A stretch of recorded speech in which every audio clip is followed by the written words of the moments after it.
받으십시오. 새 은혜 많이 받으십시오. 예, 우리 두세 사람씩 계속 축복해 주세요. 우리가 한 달 동안은 계속 이 인사해야 돼요. 복을 더블로 받으시고, 은혜를 더블로 받으십시오.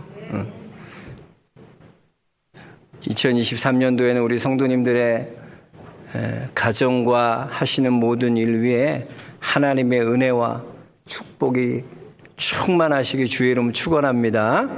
그런 삶이 되십시오. 네.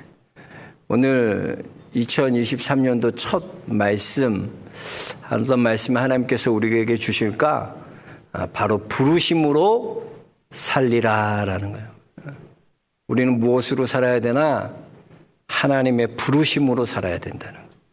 그래서 오늘 이 말씀 가지고 함께 하나님의 은혜 나눌 때 여러분 삶의 큰 도전과 또 여러분 삶에 큰 결단이 있는 귀한 하나님의 말씀 되길 주의 이름으로 축복합니다.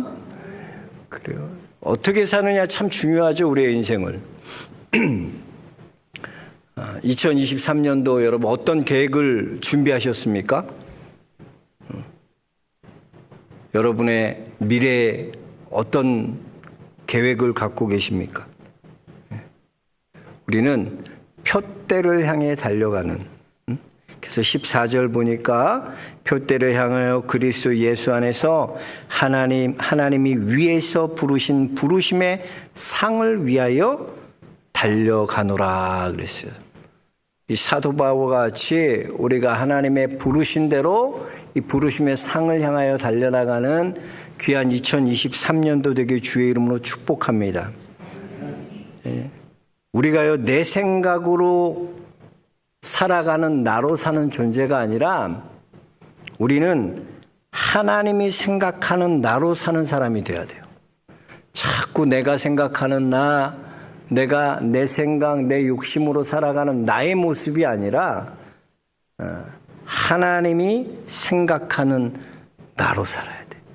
그렇다면 하나님이 생각하는 나는 어떤 모습일까? 바로 하나님이 부르신 그 부르심대로 살아가는 것이 하나님이 생각하는 나로 살아가는 모습이라는 것입니다.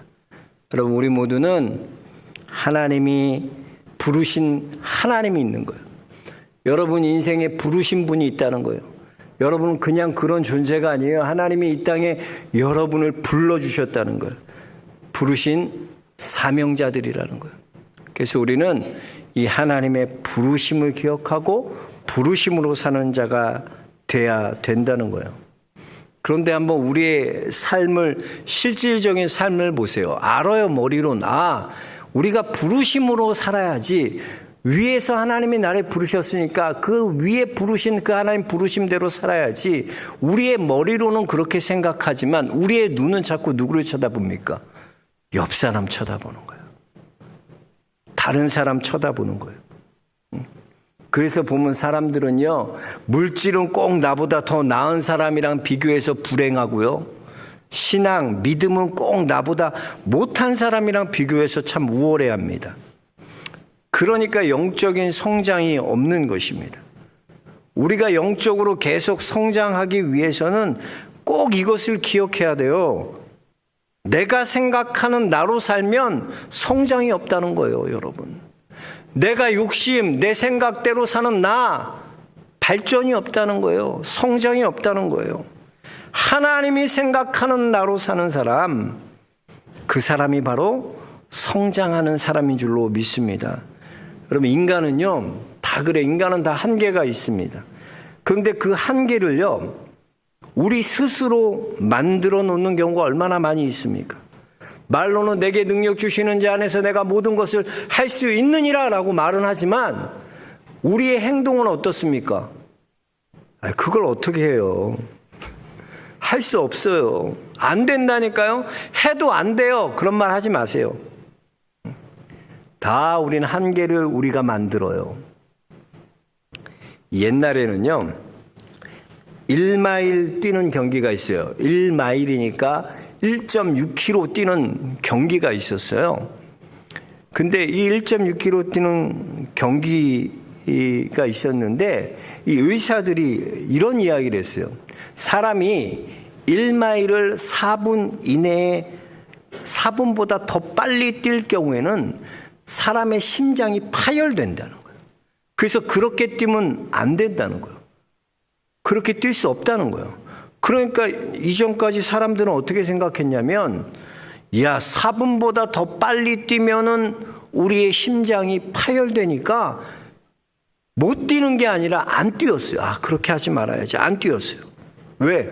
의사들이 그렇게 얘기하니까, 한계를 말해주니까.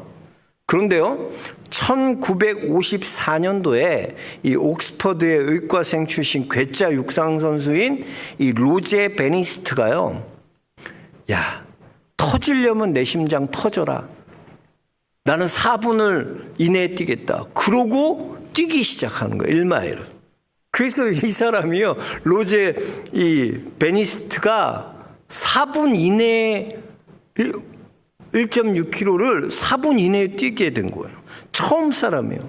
근데 의사 말대로 심장이 파열된 게 아니라 안 죽었어요. 살아났어요. 그러니까 그 해에요, 37명이 4분 이내에 뛰었어요. 또 2년 있다가는요, 300명이 이 4분 이내에 들어오는 기록을 냈어요. 그리고 지금은요, 웬만한 운동하는 선수들은, 고등학생들도요, 1.6km는 4분 이내에 들어오게 됩니다. 심장이 터질 것 같다고 믿었던 사람들이요, 이 한계를 깨버리니까 이제는 고등학교 운동선수들도 4분 이내에 뛸 수 있게 됐다는 거예요. 믿음의 삶도 마찬가지예요. 우리가 하나님의 부르신 그 부르심으로 살면요, 우리 안에 한계가 없어요. 근데 왜 한계가 있나? 부르심으로 살지 않기 때문에 한계가 있는 거예요. 내 생각으로 살고요, 내 욕심으로 살기 때문에 한계가 있는 거예요.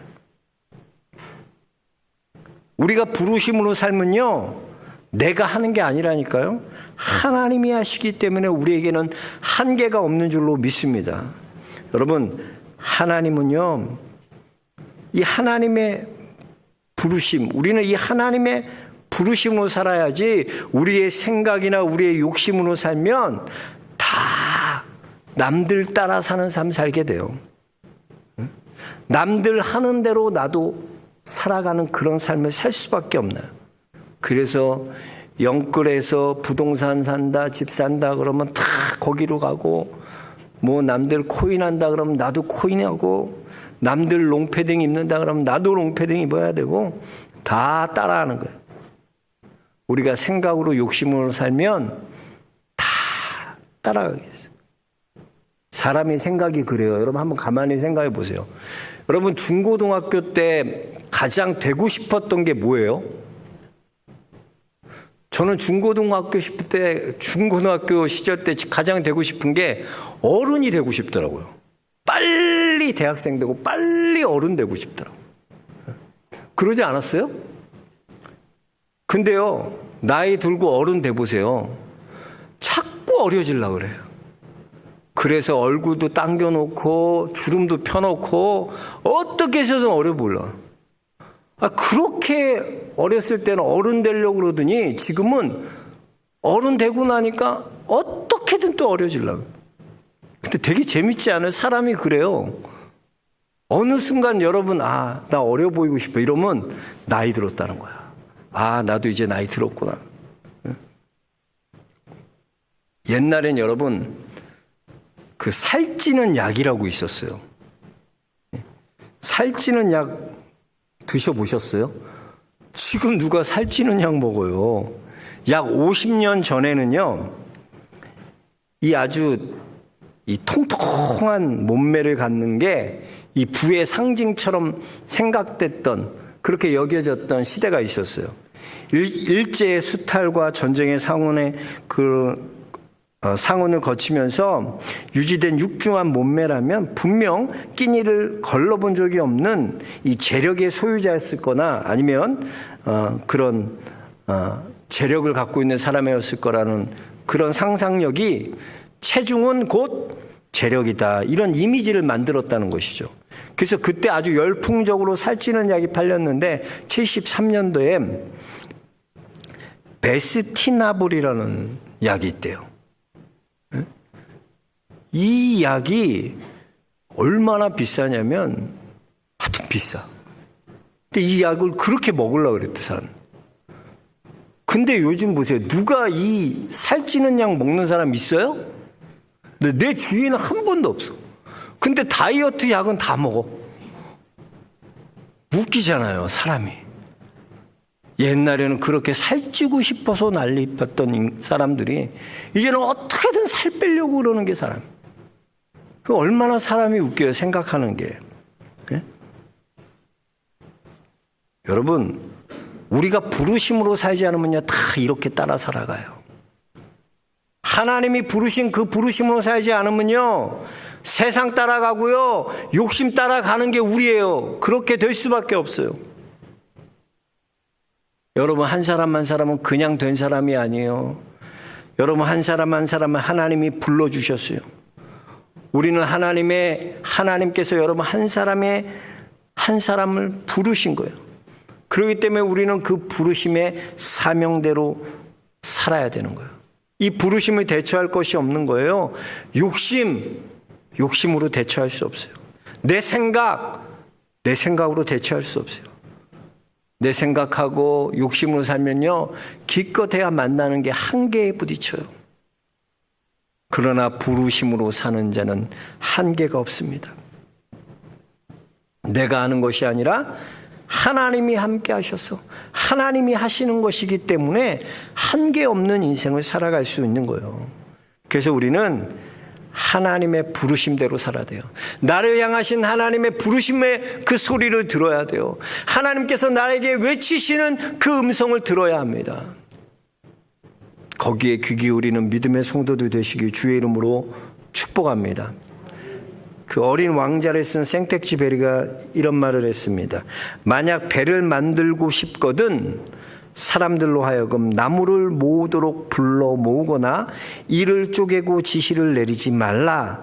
대신 광대하고 끝없이 펼쳐진 바다를 갈망하도록 하라 그랬어요. 그래요, 여러분. 이거 해라 저거 해라 말하는 것보다요, 비전을 보여주고 꿈을 보여주고 그 꿈을 향해 달려나가게 해야 한다는 거예요. 바다의 장대함과 아름다움을 깨달은 사람은요, 배 만들지 말라 그래도 배 만들게 되어 있다는 거예요. 바울은요, 이 하나님의 부르심을 깨달았어요. 그래서 디모데전서 1장 12절에 보면 나를 능하게 하신 그리스도 예수 우리 주께 내가 감사함은 나를 충성되이 여겨 내게 직분을 맡기심이니 그랬어요. 내가 전에는 비방자요 박해자요 폭행자였으나 도리어 긍휼을 입었도다. 그래요. 하나님께서 바울을요 충성되이 여겨서 바울에게 직분을 맡겨주셨다는 거예요. 바울은 이 하나님의 부르심에 응답했어요. 이 부르심으로 살아갔어요. 한번 여러분 바울 생각해 보세요. 사실은 바울은 하나님 믿는 자들을 가장 앞에서 핍박했던 사람이 바울이에요. 그러니까 나는 핍박자요, 박해자요, 폭행자라고 자기는 그랬던 사람이라고. 그 보세요. 스테반이 돌로 맞아 죽일 때 거기서 같이 돌을 던져서 했던 청년이 누구냐? 바로 바울이었어요. 사울이었어요. 생각해 보세요. 사울이 바울로 변한 다음에 바울도 주의 복음 전하다가 루스드라에서 돌멩이 맞아서 죽을 뻔했잖아요. 근데 그때 바울이 어떤 생각했을 것 같아요? 다 돌 맞아서 사람들은 다 죽은 줄 알았어요. 돌 맞으면 죽어가면서 만약 바울이 아이고 그래 내가 내 인생 인과응보다 내가 옛날에 스테반 집사님 그렇게 복음 전할 때 내가 돌을 들어 그 스테반 집사님 돌로 던졌었는데 이제는 내가 복음 전하는 내가 이 돌 맞아 죽게 되는구나. 아, 내 인생이 그렇게 되는구나. 난 그렇게 살 수밖에 없구나. 아, 나는 이런 죄인이구나. 난 이렇게 살 수밖에 없는 존재구나. 그런데 바울은 거기에 머무지 않았어요. 나는 비록 비방자고 폭행자고 핍박자라고 할지라도 하나님께서 나를 나는 그런 하나님의 은혜 입을 사람이 못 되는데 하나님께서 나를 불러주셔서 충성되이 여겨주셔서 내게 직분을 맡겨주셨다. 이것이 부르심이라는 거야. 이걸로 사는 거야. 죄인으로 사는 게 아니라 부르심으로 사는 거야. 부르심으로. 그러므로 사도 바울은 이 부르심으로 사명을 감당하는 거예요. 로마서 8장 1절 2절 바울은 이렇게 고백합니다. 그러므로 이제 그리스도 예수 안에 있는 자에게는 결코 정죄함이 없나니 이는 그리스도 예수 안에 있는 생명의 성령의 법이 죄와 사망의 법에서 너를 해방하였음이라. 여러분, 예수님께서 우리의 죄와 사망의 법을 다 해방하셨어요. 그 사망의 법에서 우리를 건져내셨어요. 죄로 인해 영원히 죽을 수밖에 없었던 우리를 이제 하나님의 자녀가 되게 하시고 하나님을 아버지로 예수를 나의 구주로 부르게 하셨습니다. 우리는 이렇게 우리의 죄로에서 건지시고 영원한 생명을 주신 그 주님의 부르심, 그 부르심에 귀를 기울여야 돼요. 그 부르심을 따라 믿음의 길을 걸어가시는 우리 영락의 성도님들 모두 되기 주의 이름으로 축복합니다. 2023년도 이걸로만 사면 여러분 한계 없는 인생 살아요. 이걸로만 여러분 살아가면 여러분 인생에 한계가 없어요. 하나님이 부르신 그 부르심. 여러분은 어떤 하나님의 부르심을 듣습니까? 그 부르심에 반응하시길 주의 이름 축복합니다. 여러분에게 주신 그 하나님의 부르심, 그 부르심을 따라 부르심의 상을 향하여 달려나가는 그런 영락의 성도들 모두 되시길 주의 이름으로 축원합니다. 하나님.